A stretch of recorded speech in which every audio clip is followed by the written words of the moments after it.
singing. Let's just come in, spread out.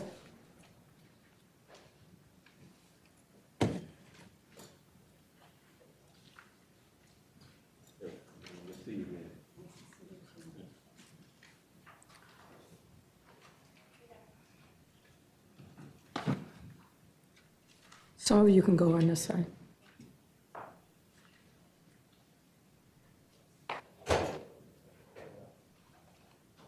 Okay. All right, good morning, everyone. It was obviously an exceedingly difficult and at times scary weekend for all of us.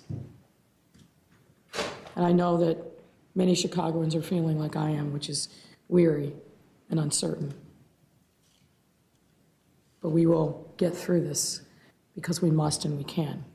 We have the strength as individuals, as communities, and as a city to rise above this moment and push forward, and we will.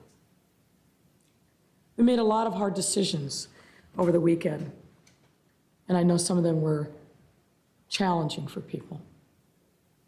But I also have hope today on how we will move forward and heal as a city together. First, I want you to see just a sample of the public servants who have been working hard, literally night and day, to make sure that we are responding to the needs of residents all across the city. These are incredible public servants and community leaders who are at the ready to help, and they have been.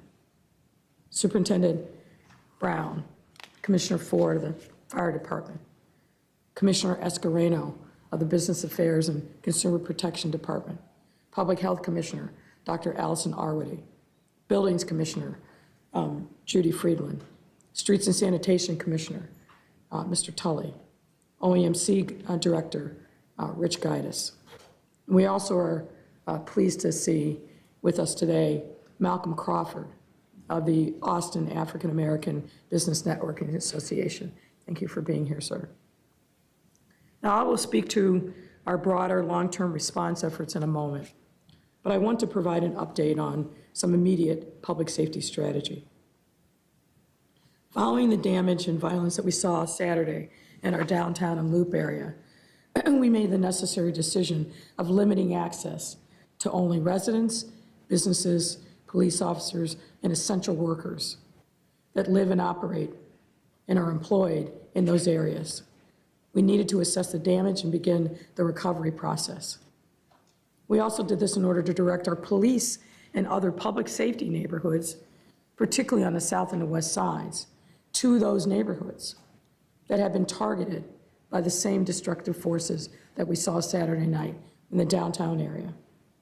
And that effort continued yesterday evening and will continue today as we strategically deploy resources in our neighborhoods, focusing on their commercial corridors, which have been targets of looting and violence, and serve as the economic lifeblood of so many communities, particularly on the south and the west side. In addition to our public safety personnel, we will be deploying and moving personnel from our Streets and Sanitation Department, our Water Department, our Department of Transportation, our Buildings and Business Affairs and Consumer Protection into our neighborhoods on the south and the west side to assess the damage, to assist small businesses and local chambers of commerce so that we can start the process now of rebuilding our key commercial corridors in our neighborhoods. We will be deploying mayor's office personnel to assist in these cleanup efforts. And I want to be absolutely clear on this. There is no way that we would ever let any neighborhood receive more resources and protection than any others, ever. And that certainly didn't happen over the course of the weekend. What we saw last night It's completely heart-wrenching to me personally, and I know to many of you who I have spoken to and heard from. The updates that I received all day and night from our aldermen, from local community leaders, about the attacks on local storefronts, and in particularly our small Black-owned businesses, was nothing short of devastating. I know that for many of you, your life's work went into developing these businesses and commercial centers. I know that for many of you, your blood, sweat, and tears went into recruiting businesses to come support the vibrancy of your communities. And I want you to hear from me. Not only do I know that, I and we will be your partner in rebuilding. We will not let our city be in shambles. When I appeared on the West Side last October to announce our Invest Southwest initiative, $750 million city dollars that I committed to make sure that we were reversing the decades of neglect and lack of investment in these communities. My resolve was certain and clear. It is no less now. And if anything, I'm even more determined because I know the need is even more great after what we've seen over the last 24 and 48 hours. We will rebuild, and the city of Chicago government will lead those rebuilding efforts. We are not going to leave our neighborhoods behind. That will not happen on my watch. Now, I've heard some folks imply that police services and resources weren't distributed equally yesterday, or that somehow we chose to protect the downtown at the expense of the communities. Putting aside how deeply offensive that is for me as a Black woman, for the superintendent as a Black man, and these other officers of high rank who grew up in these neighborhoods and communities and proudly serve them every single day. The fact of the matter is exactly the opposite was true. The strategy yesterday was to add more personnel and services to the neighborhoods on the south and west side, and that's what happened. The fact is that the violence that we saw and the looting that we saw spread like a wildfire. And let me just share with you how I know this to be true. Yesterday, the 911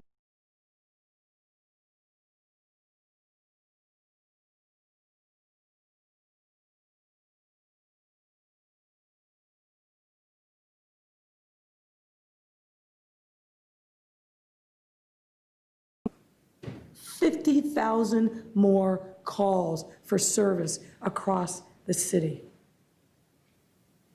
Of course, nothing is typical about these times.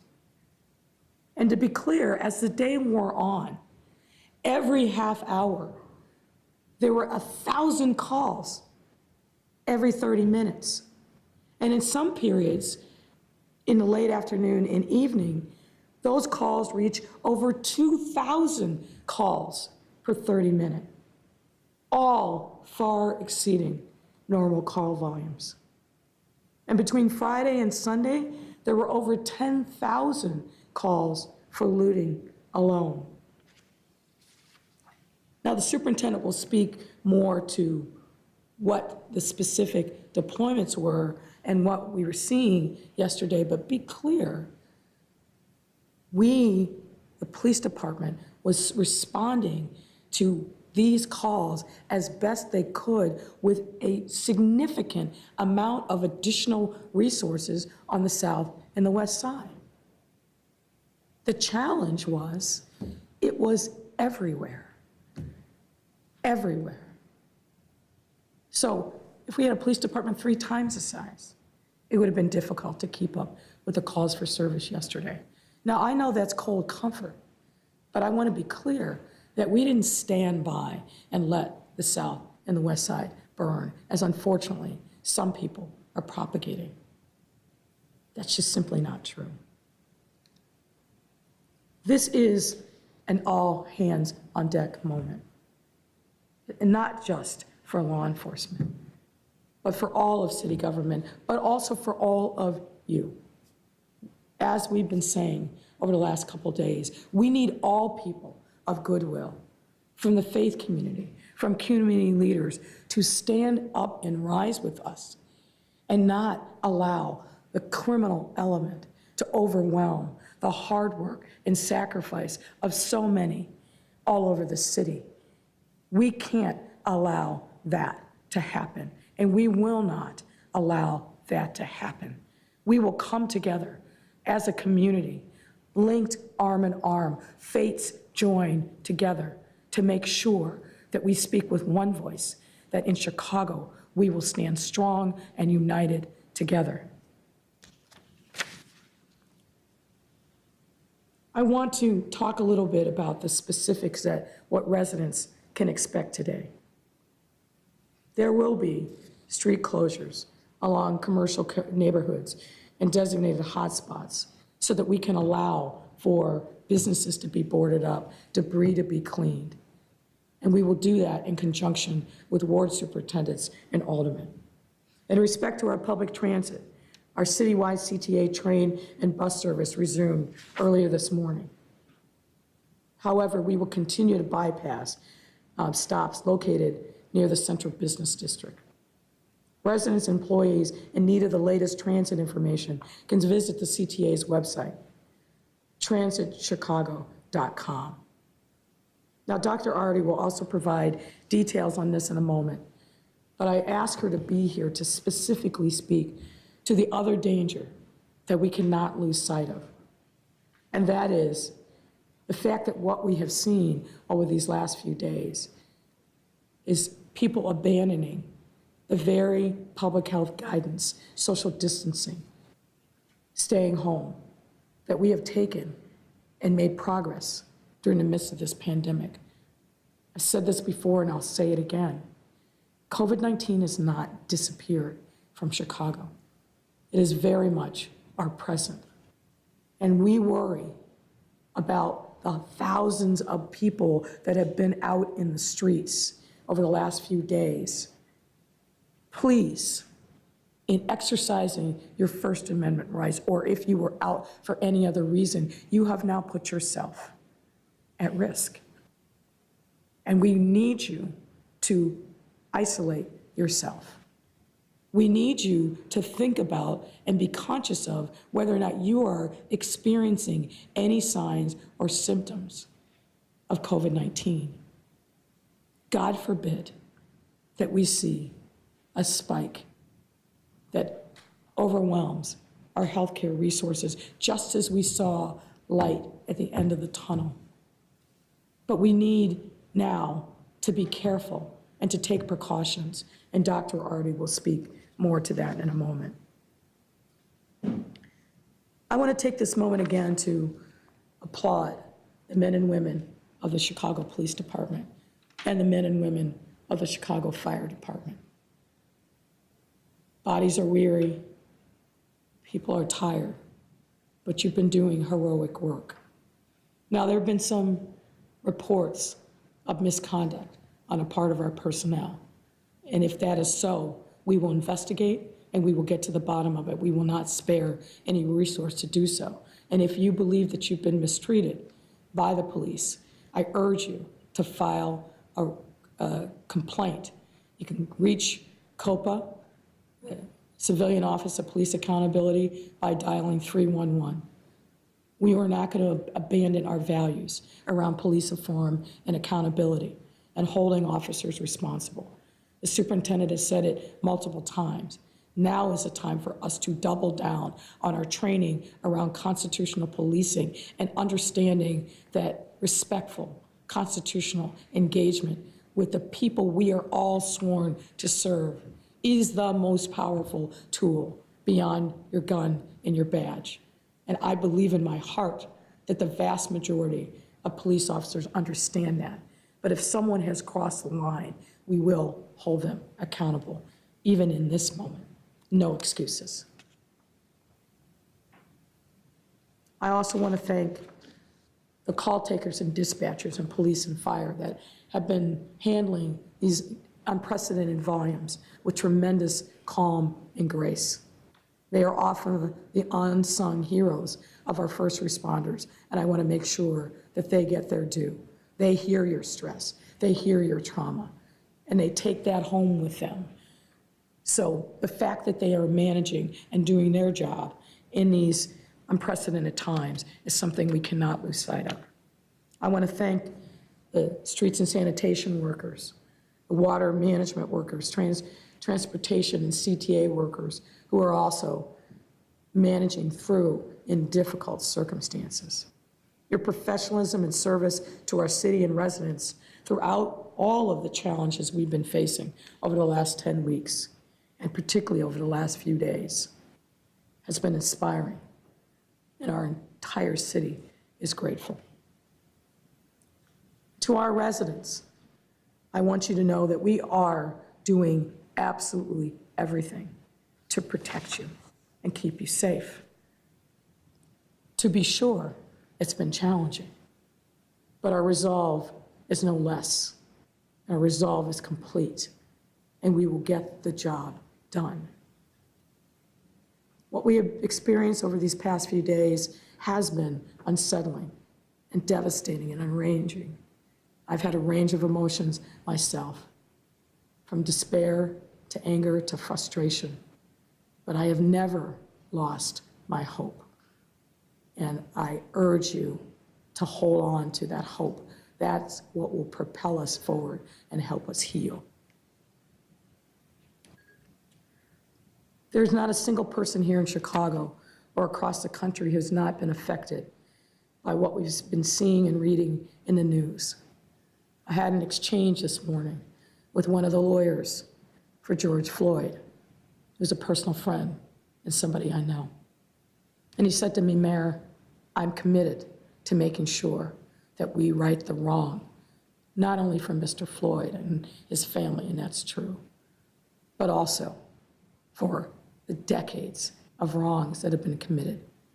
I join him in that fight. That's who I am. That's how I got here. And we are all committed and united and repulsed by what we saw in Minneapolis. I understand that the anguish and pain that many people are feeling, its roots stretch back across our history and reach the very fibers of our society, stemming from that original sin. We stood at this podium yesterday, and Reverend Otis Moss from Trinity delivered, I think, a very powerful message and talked both about COVID-19, but also COVID-16-19. If you haven't seen those words, I commend them to you. We have a lot of work to do to heal the wrongs, and we will do that together. We need to confront and reconcile this anguish, and I promise you that we will here in Chicago. But at this moment, right now, our focus has to be on the physical safety of our residents, our families, and our businesses. The violence and destruction that we have seen has been disgraceful to our city and to the meaning of this moment. But above all, our residents and our business owners have personally, deeply been affected. And we need you to stay focused and be with us in this fight so that we can recover who we are as a city and move forward.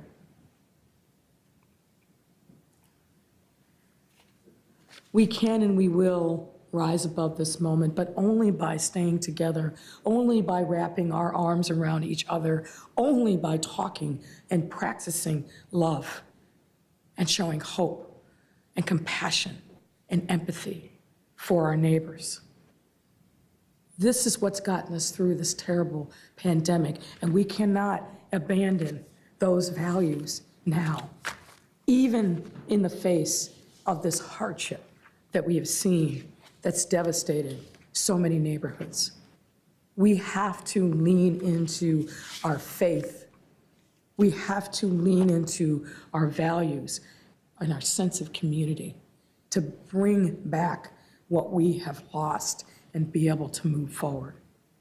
I'm committed to that, and I hope you are, and I hope you will join me and the tens of thousands of others who have already started the process of cleaning up, boarding up, and thinking about the promise that always comes with a new day.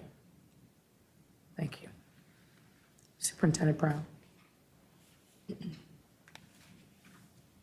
Thank you, Mayor. Let me start out by recounting the number of arrests, the number of guns recovered, shootings, murders, and injured officers on yesterday. There were 699 arrests on just yesterday, primarily for looting in our city. 461 of those 699 arrests were on the south and west side. Over 64 guns were recovered. 132 officers were injured on just yesterday. There were 48 shootings and 17 lives lost due to homicidal violence just on yesterday.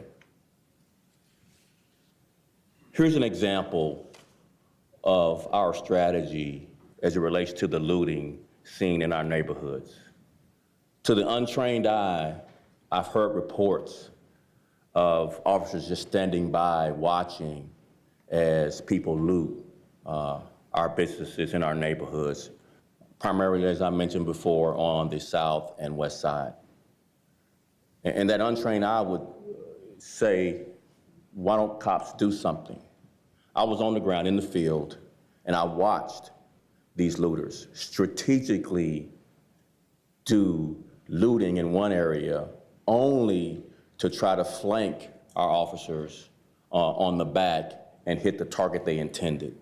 I was at police headquarters. There was a store, electronics store on the corner, and this strategy was used by a crowd that came up to headquarters intending on destroying that facility and burning our cars.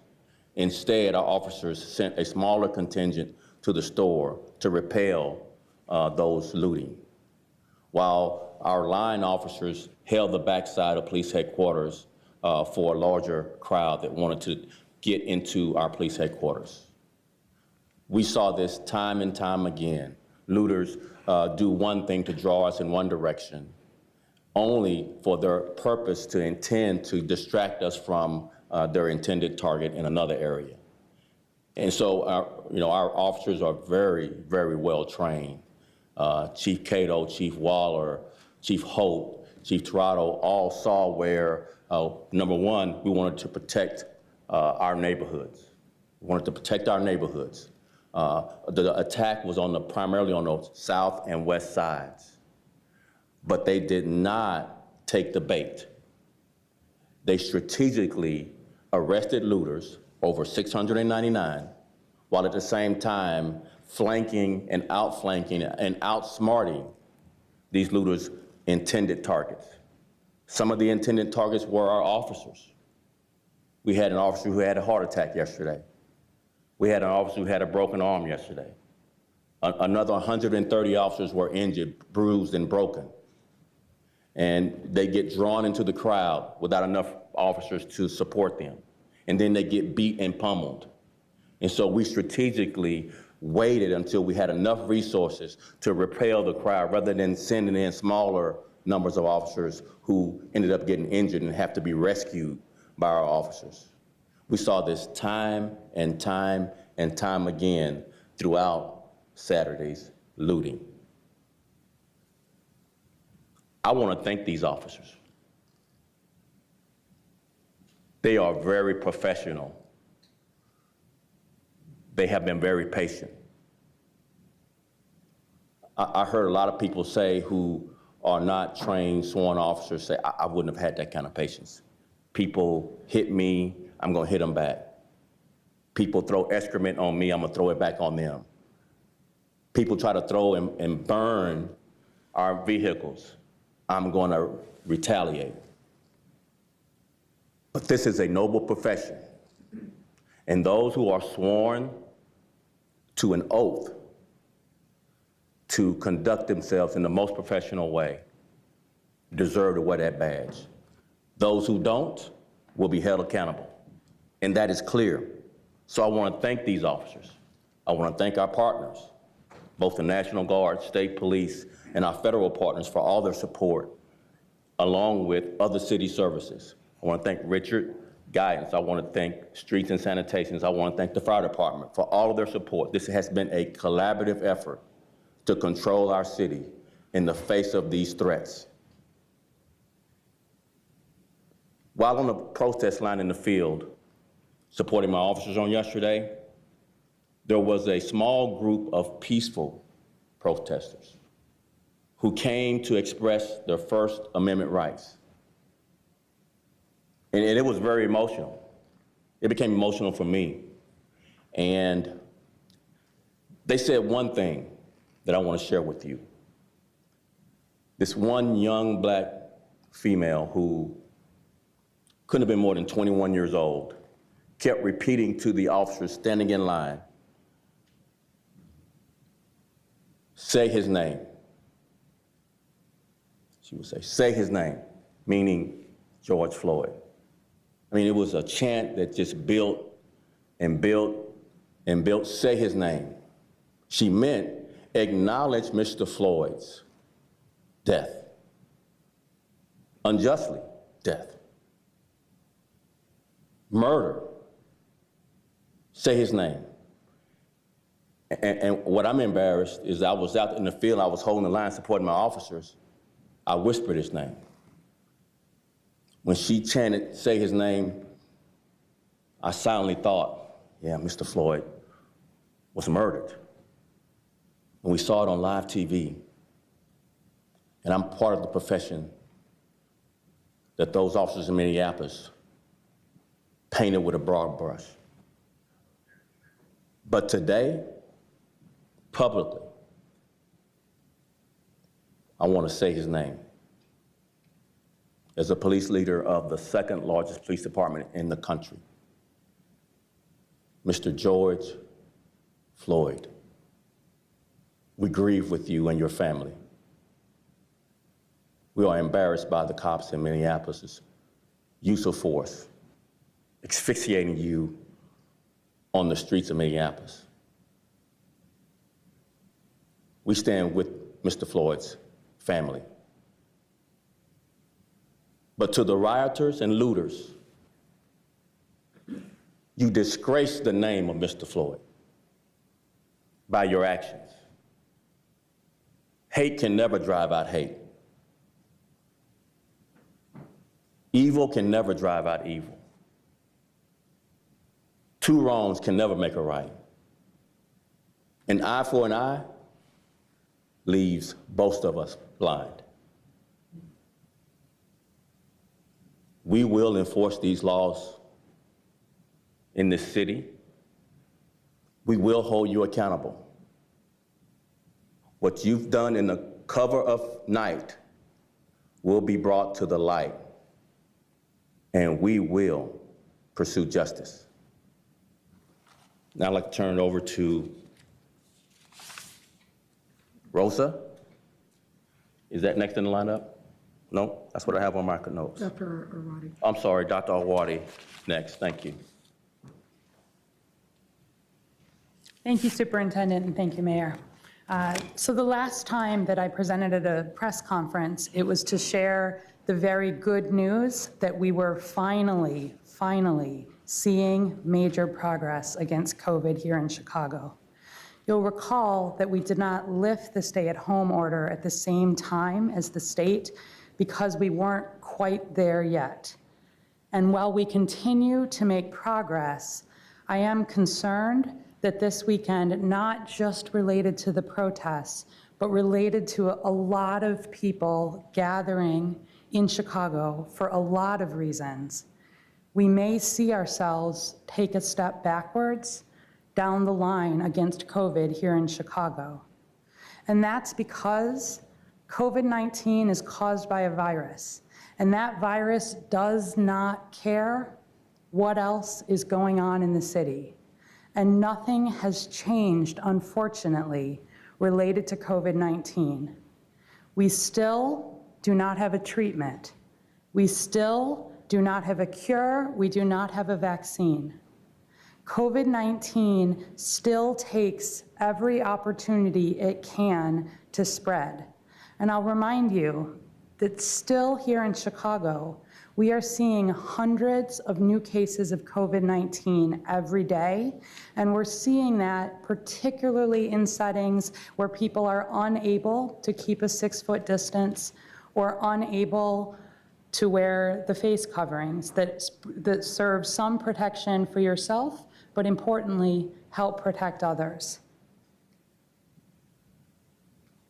If you've been in any kind of gathering this weekend, whether it's protest related, whether it's socially related, whether you've understandably reached out for contact at this time that has been so difficult for Chicago and the country, I do want to let you know that you are at increased risk for having contracted COVID-19. And my ask is that if you have been in groups, especially if you were not able to keep that 6-foot distance and wear the face covering, I ask that as much as possible for the next 14 days, you self-quarantine. And that's because it takes up to 14 days from a time where you have potentially been infected with COVID for the disease to show itself. We'll be monitoring, of course, the statistics across the city, but I especially want to ask that if you have been in close contact with people outside of your household this weekend, please avoid close contact with those at the highest risk for serious outcome and death from COVID. That means people who are over 60 and people who have underlying medical conditions. If you start to develop any symptoms, you must stay home except to get tested, and you must get tested.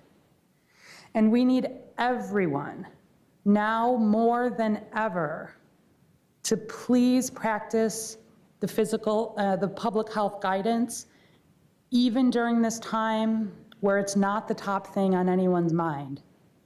If you are out, keep that 6-foot physical distance. Wear your cloth face covering. Keep using the hand hygiene. And if you are sick, even a little bit sick, or you've been in close contact with anyone who has COVID, we need you to stay home. Get testing if you have any concern that you might have been exposed to COVID, and please continue to stay safe as we look ahead to rebuilding Chicago. And with that, I'll bring up Commissioner Judy Friedland from the Department of Buildings.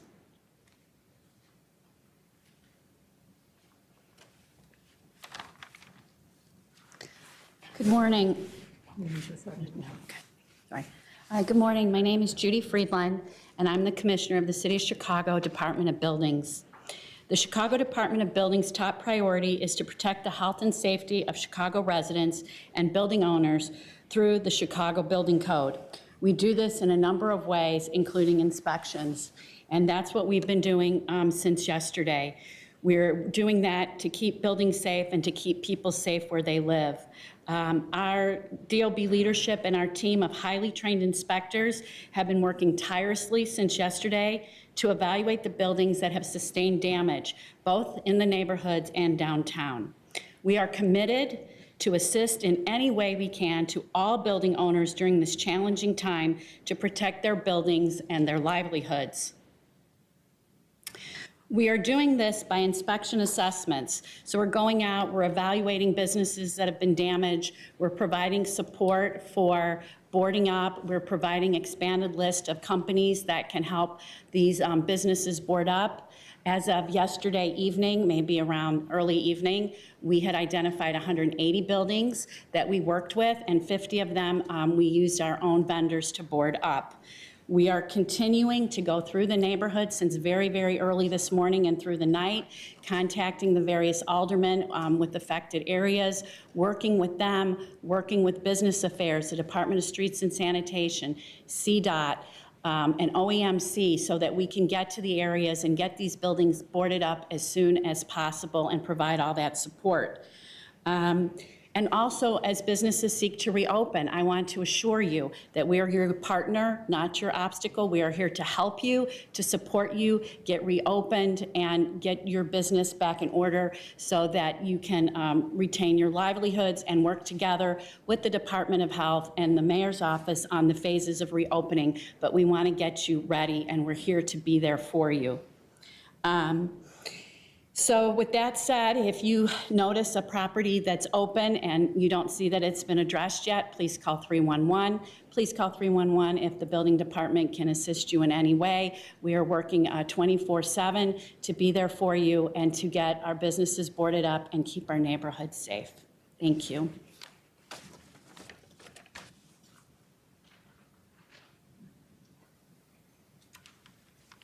Thank you, Judy. My name is John Tully. I'm the Commissioner of the Department of Streets and Sanitation. Today I want to start by thanking my Streets and Sanitation family for their dedication to keeping Chicago clean and safe. They've responded with the help and responded because that's what we do. In addition to providing equipment to help block streets, our cleanup efforts are in full swing. Beginning today, it started at 6 a.m. this morning, the department will begin work 12-hour shifts until further notice. All of our division superintendents, assistant division superintendents, ward superintendents, and our senior management will be out, lights on, you'll see us out there, surveying areas to see what we need to address. Right now, sanitation crews are out picking up garbage in the normal areas of service, and they've been instructed to, if they see debris, to clean it up. Our street sweepers will be going into the areas that have high concentration of damage. We've also redeployed street sweeping from the loop operations into these areas, and we're going to be out there until everything's cleaned up. Yesterday, we saw what happened, particularly south and west sides, and we put a plan in place, which we started this morning. We've assembled labor forces from various Department of Streets and Sanitation bureaus, and they'll be equipped with blowers, rakes, shovels, bags to clean up these areas. We will be here to do what Streets and Sanitation does, to clean up and keep our city safe, but we're not doing that alone. We are working with Water Management, the Department of Transportation, Buildings, and BACP to further strengthen our presence in these areas. They have also provided us with an additional 175 employees to do this. We've also notified the Chicago Police Department that we'll be in these areas during 6 a.m. to 6 p.m. at night so that they may pay special attention for our workforce. The citywide cooperation is what makes our city great, and we'll do our part to clean it up so we can begin to rebuild. With that, I'd like to introduce Commissioner Rosa Escareno from BACP.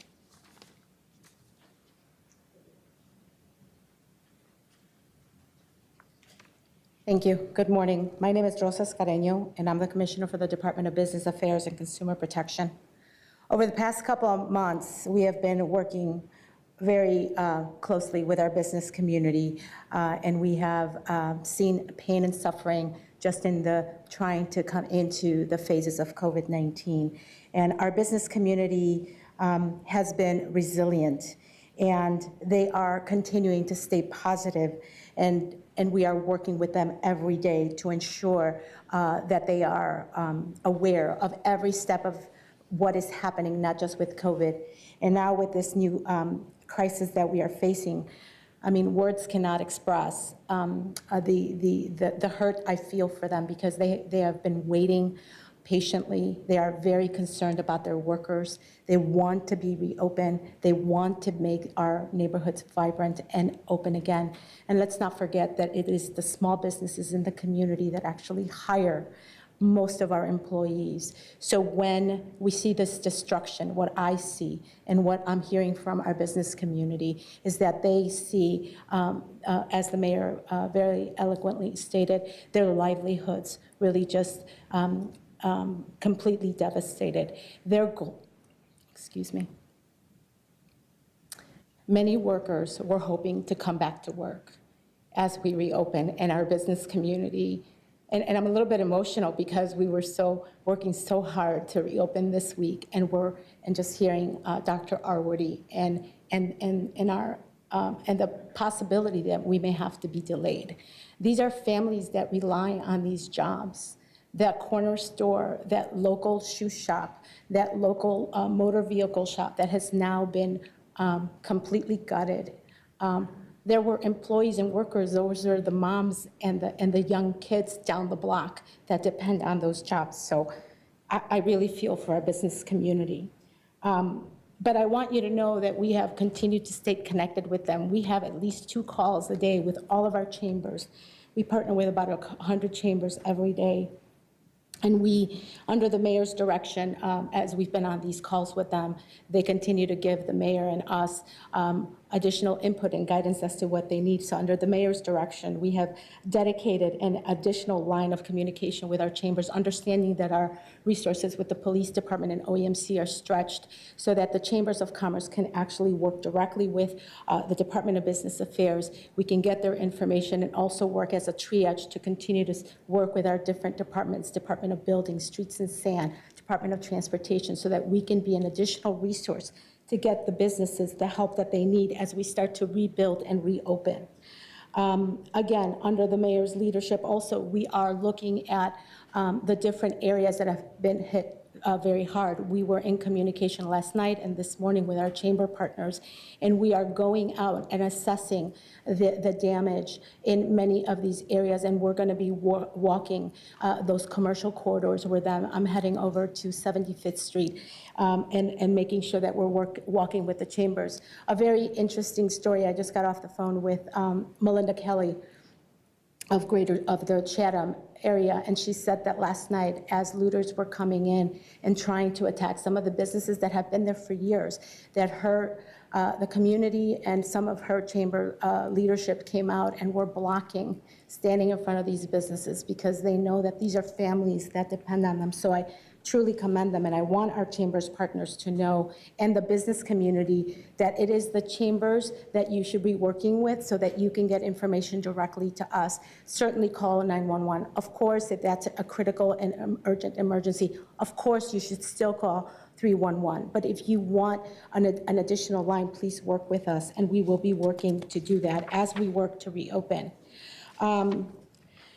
So again, I guess my biggest message is we know that this is a frightening time. I have been with the city for nearly 30 years, and in my lifetime, I have not seen what we have seen today, but this yet shall pass, and we are now, as you see all my colleagues here, we are ready to reopen. We are ready to start rebuilding. And as soon as the mayor and our health commissioner says that it's time to go, we will reopen. We are already working on that infrastructure, and we will continue to work on that so that we are ready to go, and we want to be able to support you. And so today, I want to welcome one of our great partners. As I said, we work with about 100 of them. We talk all the time, so that he can also give you a little bit of a snapshot of the great work that we have seen out in the communities. We've seen a lot of devastation, but we've seen business owners and communities come together to clean up their neighborhoods. So I want to welcome Malcolm Crawford of the Austin African American Chamber to just give you a little bit more. And again, I want the business community to know the mayor and this entire team is here to support you. We're going to be hitting the neighborhoods. We're already there. Our teams are already there, and we're coming this entire week. We're going to be out there supporting you. Thank you.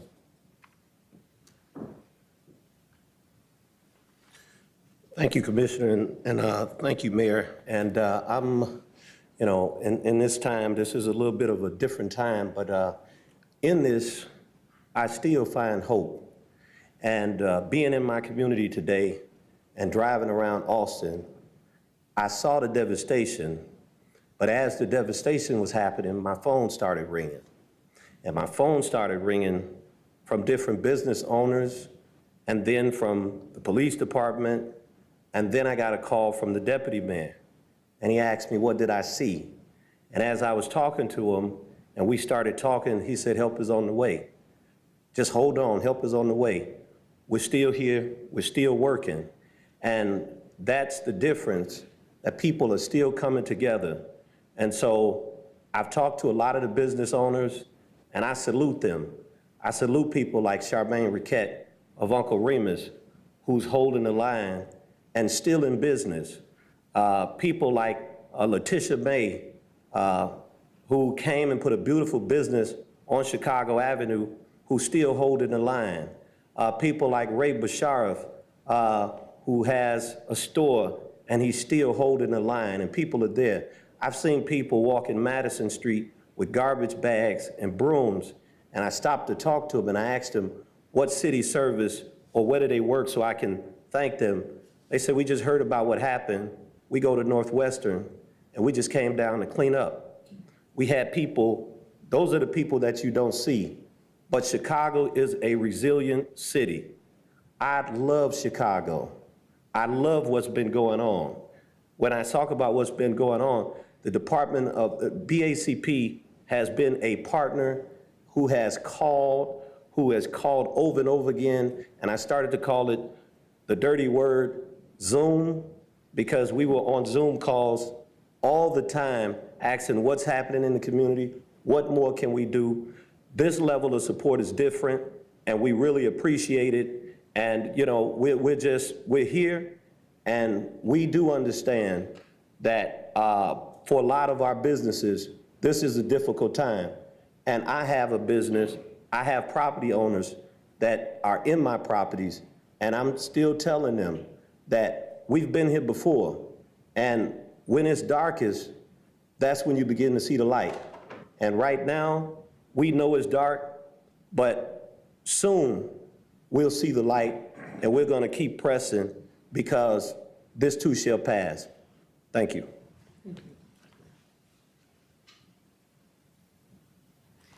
Before I take questions, I also wanted to acknowledge the deputy chiefs who are here.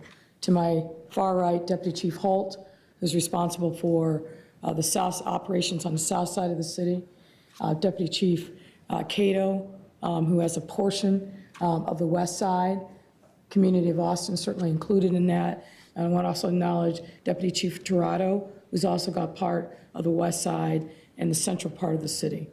They have been doing yeoman's work, born and raised in Chicago, care about the communities. And I want to make sure that I acknowledge them for the support that they're giving to residents all over our city. And thank you so much personally for what you're doing. Happy to take questions. I've got a whole bunch of them here trying to assimilate them to some of them. Okay. Some of them addressed. Several questions about the If I can just ask you to speak up a little bit, Craig? Yep. Several questions about the arrestees over the weekend, about the number of people who were arrested or detained, and how many of them are from here? Are there, from out of state, and are there people who have come down from Minneapolis that you know, So I'll start. The people that have been arrested are people who weren't peaceful protesters. There's a narrative that's out there. There are people who were arrested initially on Saturday for a lot of arrests for disorderly conduct. Yesterday, a lot of arrests are for looting and for thefts. And I'll let the superintendent get into more details about that. Sure, and I'm very aware across the country where there's been this claim that outsiders are agitating the protests, and they're the people who have done damage. We have some of that. We haven't done an inventory of all our arrestees. We do have at least one group from Minneapolis. We have others in the neighborhoods that are from Chicago. South Side, West Side, just to be quite honest with you, who are really just displaying criminal behavior. It's not First Amendment protest, assembly, or speech. And we have others, I think, onlookers who come and try to do, express themselves in the right ways that just get caught up in the crowd and soon learn it's time for us to leave. But when night falls, is when we've seen the majority of the criminality, where people just take advantage in the cover of night to damage the city. Superintendent, if you want to address this, or Mayor, there are a number of aldermen who said 300 National Guardsmen is not enough. We need 3,000 here for this. Is the police department overwhelmed by all this activity? We are strategically using the National Guard. We have an adequate number. Our officers, our Chicago police officers, are best suited to patrol our neighborhoods. We've built the community trust, and it's fragile. We don't want to take it for granted. Our National Guard has not been in our community policing effort building trust in the neighborhoods. We don't want to take steps back by National Guard not knowing how fragile our trust that we've so greatly built over this short period of time since 2016 to come in and unawares create more problems than solutions. Their utilization is for blocking intersections, basically controlling the outer perimeter strategically so that our officers can be in our neighborhoods throughout the city doing their job in the most professional way. There have been numerous questions that have been asked. They somewhat addressed it, but maybe specifically answered to this. On the west side and south side, many people did feel abandoned. Like there was so much effort and concentration on protecting downtown that Just not accurate. That I've heard that. It's just not accurate. You look at the numbers. show that there was looting going on and there was. Could I finish my thought? It's not accurate. Here's the actual data to support that. During the downtown looting and time that Saturday, we made about a little over 300 arrests, some for looting, some for disorderly. On yesterday, when none of the looting, none of the disorderly happened in the downtown, none of it, all of our resources were deployed to the neighborhoods, west side, south side. We made nearly 700 arrests, twice the effort in the neighborhoods. If the narrative is true, you would have greater numbers in the downtown area than you would have in the neighborhood. So the facts just don't support the presumption that we did something more in downtown than we did in the neighborhoods. All of our efforts on yesterday were in the neighborhoods on the west and south sides. And I would say I was on the ground with Cato on the west side, where you had this distraction technique to misdirect our resources in one area so they could really attack the more predominant retail that we were trying to keep and hold, which was their true target. And we didn't take the bait. We sent enough resources to put the small fires out that was just used as distraction techniques by this group. And then we came back and held the predominant retail on the west side. I mean, it really was smart policing with the right tone. When looters got aggressive, we made arrests. When they dispersed, when we got on scene, either with pepper spray or other less lethal tools, orders or whatever, we moved around but held the predominant area where we think were the true targets of these looters. Mayor, question for you, if you would, from Washington Sun-Times asked last week your response to Donald Trump to this remark was at you. What is your response to the looters for the Academy? Well, it was a little more than just that. Look, anybody who is fomenting violence is somebody that we need to stand up and we call out. It doesn't matter what office they hold. It doesn't matter if they hold no office. Anyone who is fomenting violence is doing wrong. And we need to stand up united against that. That's the context in which I made my remarks about the president. And what I've consistently said over these last few days in particular is we can't conflate righteous anger and First Amendment expression that we should absolutely protect and support. That's the right thing to do. But that is different than people who are engaging and trying to co-opt this moment of pain and turn it into something that is absolutely lawless and criminal. I've been very clear about that. Craig Gilmore, Peter Radio, how likely is it that the city is going to delay moving into phase 3 because of the unrest and concern that people have to come down as of Wednesday? Is that a question or a declaration? I'm reading what Craig Gilmore said. We have not made any decision one way or the other about that. Of course, I'm concerned, based upon the issues that Dr. Arwady articulated. Of course, I'm concerned about businesses all over the city who were preparing and saw the additional resources that they were putting in to opening up their businesses, community groups that were ready to start fully engaging again.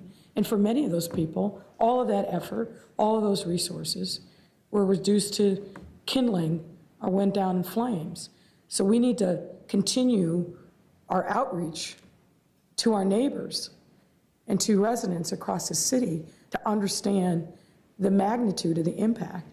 And then, and only then, can we make a determination about whether we're ready on Wednesday.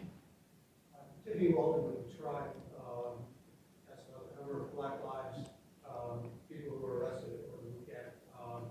Some were kept longer than they expected to be released after public pressure, she said. Were there orders given to the police to keep any of those folks longer? And what's being done to stop the spread of COVID-19 in jails with people who are arrested? Well, first of all, when you go out and you assume that risk, there's little that we can do other than do what we're doing, which is admonish people who, and advise people who have been out to really pay attention to themselves to determine whether or not they are exhibiting in the next few days any of those symptoms. Regarding specific cases, I can't really comment on that. My sense is that people were processed in the normal course. If there are specific cases that she'd like us to follow up on, happy to do that. But I can't sit here and tell you that I have that level of detail. I do not. Hi, Martin with NBC had asked about. I'm sorry. Hi, Martin with NBC had asked about plans for CTA for the rest of the week. So CTA opened back up this morning. That announcement was made, I believe, at either 5 or 5:30. We're continuing to bypass the downtown area in consultation with the CTA. And if there are other service changes, what I would do is direct people to the CTA website, but we'll be in constant conversation with President Carter and his team on that issue. Unfortunately, what we saw yesterday was circumstances where people were trying to commandeer buses. People were threatening riders, threatening bus operators, in similar circumstances where the trains were being used, not for normal transportation, but for the ability to facilitate criminal activity. And in consultation and at the request of President Carter, I authorized him to shut down the system overnight, and now the system is back up and running. You did address this, I think, tangentially with Kelly Martin with Block Club.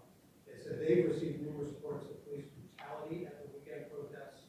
Are these being investigated? And do you think she asked riot or sent the wrong message for a protest about police brutality? Well, first of all, as I said in my initial remarks, we don't tolerate police misconduct ever, period.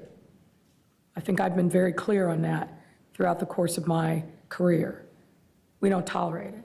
And if people believe that the police have engaged in misconduct, they need to call 311 and file a complaint. And those complaints will be investigated vigorously. This is not a time where we're bending the rules around police reform and accountability. Not so. Regarding the riot gear issue, look, I'll let the superintendent speak to that, but given what our men and women in the police department faced and anticipated that they would face when these seemingly peaceful protest turned violent, they wore the equipment that they needed to meet the challenge that was out there, and will continue to do so. Our men and women in the police department are on the front lines. They're facing a lot. And there are people that are out there that are actively trying to provoke them into doing something. Having that protective gear gives them the security that they need when a bottle is hurled at them, when a bottle filled with urine or excrement, or when a hammer or a shovel or a bat or a metal pipe, as what we saw, or a gun. They are going to take the precautions that are necessary to meet the challenges that are out there on the street. Superintendent, I don't know if you want to add to that. What she just said. Superintendent, Mayor, maybe you want to address this. I've got this text from a couple of people about something circulating on social media about a tax plan for up on the north side, Burn, the north side. We are actively investigating that. We're aware of it, and we will, the superintendent and his team are actively investigating that, and we will put that down. And we are investigating the people who are spreading that over social media, and when we find them, we will bring them to justice. That's not protected speech. That's trying to foment violence, and we're not going to tolerate it. There was another thing that was sent to me as well that suggested that maybe there are some people going around north side neighborhoods looking for police stickers on windows to try to identify the homes of police officers to target them. Have you gotten reports, and if so, are you concerned about police officers' homes potentially being targeted? Look, we're concerned about safety everywhere, everywhere. And there are people, unfortunately, who are roving the city, trying to find soft spots that they can exploit. I know that firsthand, and we're going to meet that challenge. Superintendent, I don't know if you want to address that any further. Yes, mostly what you're reporting are just social media posts that we've seen as well. Our intelligence people have been following up on those. We have yet to confirm any, although we are taking the necessary precautions. Did you give any particular directive to your officers for the family safety or anything like that? Again, we are always cognizant that, representatives of government, law enforcement especially, are targets for violence and mischief. And so we are always hyper-vigilant, protecting our officers and their families.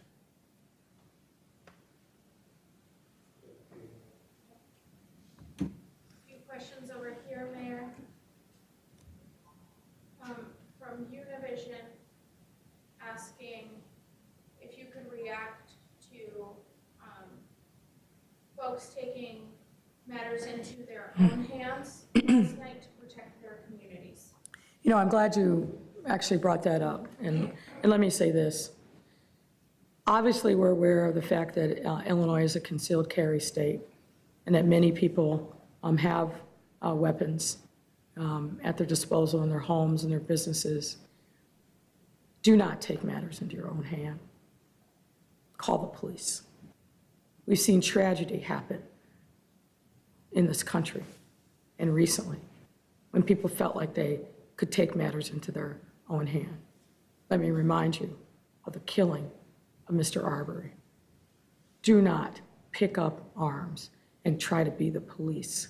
If there's a problem, call 911. We will respond. But I urge people to show restraint and do not take matters into your own hands.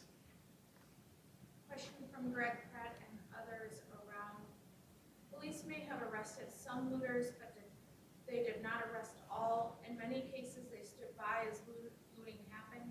Can you explain what the strategy was for handling looters, whether the city prioritized non-confrontation over arresting looters? No, and why? that is totally misguided. I will allow the superintendent to really weigh in on the substance of that. There was no directive to stand by and let people loot. We arrested 700 people yesterday. That's not standing by. We took how many guns, Superintendent? 64 guns. 64 guns? That's not standing by. That's offensive and 132 officers were injured yeah, trying to protect this. that's offensive and wrong, and the data disproves that. Now, the reality is, what I saw and what I heard is that this looting spread like a wildfire all over the south and west sides in particular. There's no possibility with a police force 4 times the size. We had 65,000 calls for service yesterday, 1,000 every 30 minutes, in some instances 2,000. Our police department did the best that they could under the circumstances. We had added additional resources directed by these men on the south and the west sides to respond to that challenge. But the challenge was significant. People, unfortunately, believed that they could act in a lawless manner without any regard for their neighbors. You know, Commissioner Escareno said this well, and I think it bears repeating. When you loot a business, you're not just taking goods, you're destroying someone's dreams. Those small businesses sacrificed and saved money to have their dream realized, that hired employees from your neighborhood to serve you. You took their hope and destroyed it.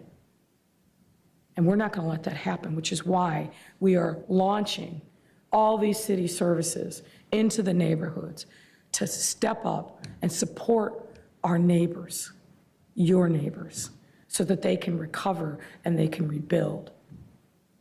But this is a complicated thing, and I understand that. And I understand that people feel hopeless without a sense of ownership under the geography on their feet. But there are constructive ways in which we can address those problems, the generations of hurt and disinvestment. There are constructive ways in which we can lift up and give voice to the lack of investment, the hurt, the pain that's happened, and way too many communities, way too many families, way too many individuals. But that is different than what we saw over the last 2 days. God help us all if we believe that we can express our pain by destroying the hopes and dreams and the livelihoods and the fortunes of others. That's not the way. That is just not the way. Question from Block Club. Police say they're using CTA buses because they don't have enough cars. Is that true?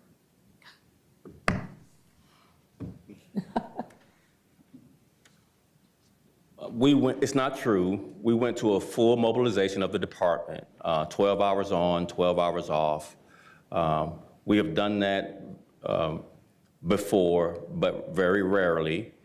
We use other methods of transportation given the increase in resources that we normally would never use because it's so rarely mobilized fully. There's 13,000 cops. We tried to bring in half on a 12-hour shift, relieve them, bring in the other half of the department.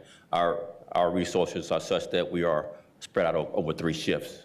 So we collapsed all our 3 shifts and went 12 on, 12 off. So can I ask, just on police strategy, the question came to me, it's like, are you changing your strategy after what you've seen in the last couple of nights? Not asking you to give away a specific strategy, or is the strategy to deal with the looters and the violence going to be any different? We were changing our strategies moment by moment, not day by day. This was very fluid, unpredictable. Throughout every night, when we thought through what was actually happening on the ground, where we understood from Friday this distraction, they put a fire here to another area just to have a lot of riders go to another area to distract and split our resources. When we saw them drag our officers from a small group of officers to combat down violence and pummel him, we then moved our resources to where we were fully deployed in a large way to combat our officers being pulled and dragged and pummeled. So it was moment by moment adjusting and readjusting our resources from day to day, and not just what was happening here in our city in Chicago. This playbook is happening all across the country, in LA and New York and Dallas. This is what this group has, in my opinion, organized across this country to wreak havoc on our democracy. Last question from Shia at Politico. How many aldermen were part of last night's Zoom meeting, and what came out of it? Did your administration change course after talking to them? First of all, it wasn't a Zoom meeting, it was a conference call. We invited all the aldermen to participate. We gave them a briefing early yesterday morning, and then we followed up to update them on what had transpired over the events of the day. We heard a lot of feedback, but we are talking to aldermen on a regular basis, me personally, as well as our team. Thank you, Mayor. Thank you, everyone.